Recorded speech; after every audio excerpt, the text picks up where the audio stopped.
Hello, Mablango, right training. How are you, everybody else? I just want to explain to the people that Isuzu drinking clacks will not stop drinking clacks.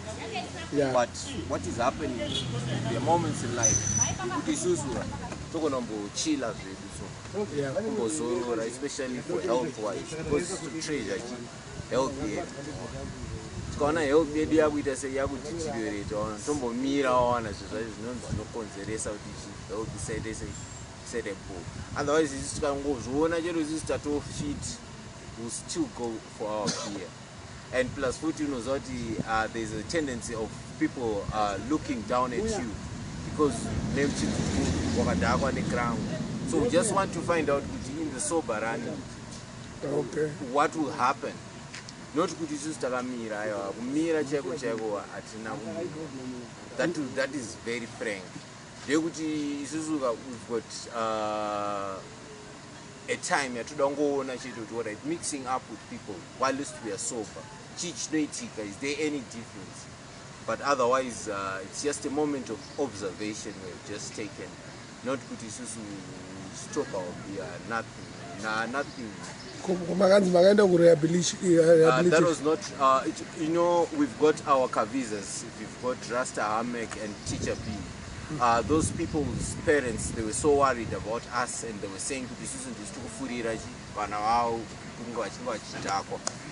in order to show them that we have been born drunkards and our religion is drunkenness, support the drunkenness, like we're Catholics. We went with their children to their church so that they would know their doctrines on, and so that they would understand. This is what we church kwao. This is what is yo kutishimupenyo nezo church kwao zvinofamba sei. Not kuti isusu tantaenda isusu kuti rehabilitate. You cannot rehabilitate a very intelligent person like me. Otherwise, need to find out why it's a rehabilitation. Kuti vakwanise kuziya the other side of life, not because they don't know, they've just been sober this seventh day. But it's just respect, respect to parents. That's the reason why we had to go with this guy, so that they can know we are willing to have their children change. Because right now I've got 5 rand, I can just go buy my plants. But health young man, health young I shoot as it. So I don't know, I have to stop. Not good isusu, I will not stop drinking. The Clarks, Clarks has been a beer from Mozambique. It was a direct import from Mozambique. We used to have somebody from the neighborhood who would go there and actually over our order from Mozambique. But right now it's being manufactured here. So in India I cannot go for something which is being done here at the back door and being told it's the same thing.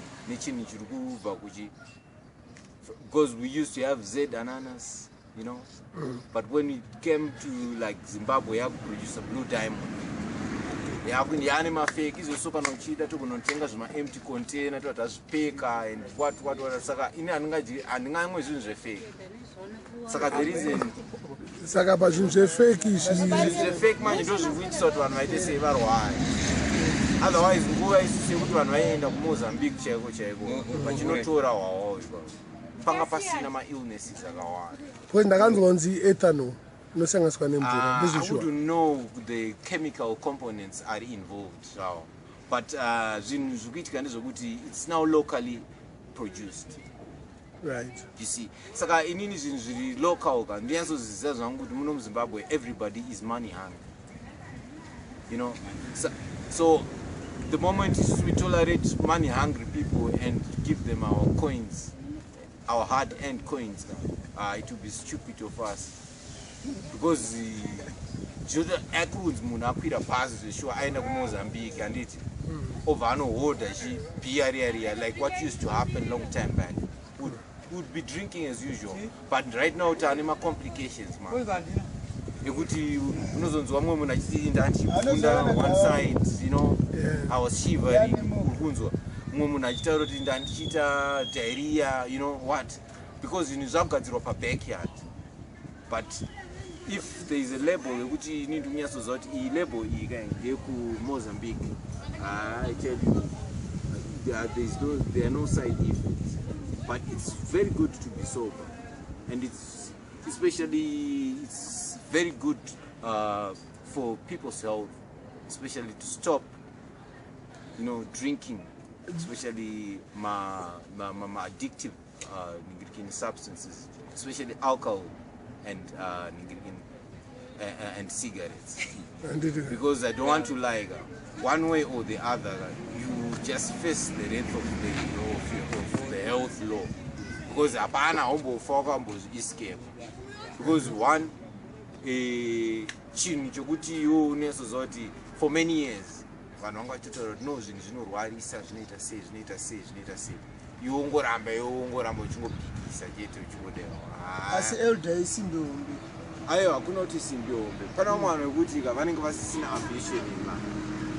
Okay, on zvokuti you should not usarambe uchitedzera vanhu ivavo because munhu wekuti apererwa ona asvika patime yekuti asisina hope for the future on. But some of us, you know, we're still young, we can still go for new things, and we can just be sober enough and do whatever society requires us to do in an atmosphere which is true reason and we are socially acceptable. Not yokuti by this time munhu anobva andisvikira vandona ndakatodhakwa handisukwanisa kana kuita business naye, you know. Saka for the elder man, I know it's you know he has done sounds. Yeah, but you mean the high priest ayo isusu whenever why we become high priests is we are very industrious people. Like we can do almost anything in this hard economic climate. We can do even the dirtiest job. So every moment in our lives,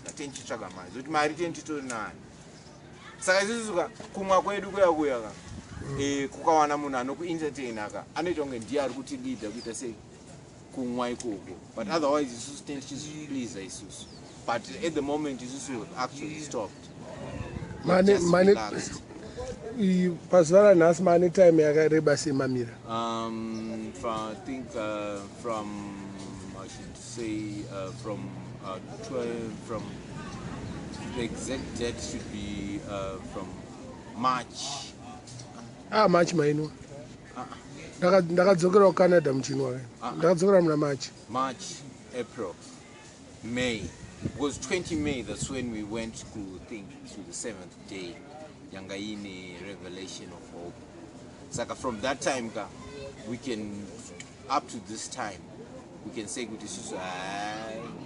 we've not been drinking, we've not been even smoking, not been drinking, no smoking, just sober sense, just trying to see what exactly mabuda matama. Yeah, hapana matama tunomabuda because it's still the poverty, you know. Tatoona kuti pamwe pacho tikuregerera kuita ma-associates edu atanga tinawo tichimwa bhiri tichifunga kuti isusu tikuita zvinhu zvakanaka, but at times zvinotitisa weak pakutsvaga mari because unenge uchiti saka kuregera kwamakaita bhiya zvirikuda kuti makaluza dzimwe shamwari. Totomisa dzimwe shamwari because pane dzimwe shamwari dzokutoti kuti munyatsowirirana chaizvo they have to be pamutuzi mufanira kunga wakadhakwawo, but unlike kuti smoking iri different yekuti unogona kungowana munhu achiputa cigarette yake, but mumwe munhu kana kuti muite business transaction zvinhu zvenyu zvikufambirei business wise you also have to drink because chichaitika ndechekuti you are going to get small money. The first thing iye chachada is to buy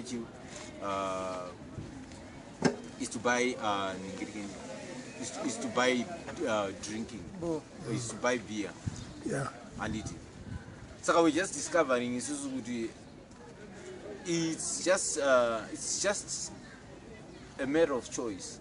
But and personally it's for health reasons why I'm just giving it a break. But otherwise, I really enjoy my beer. Okay.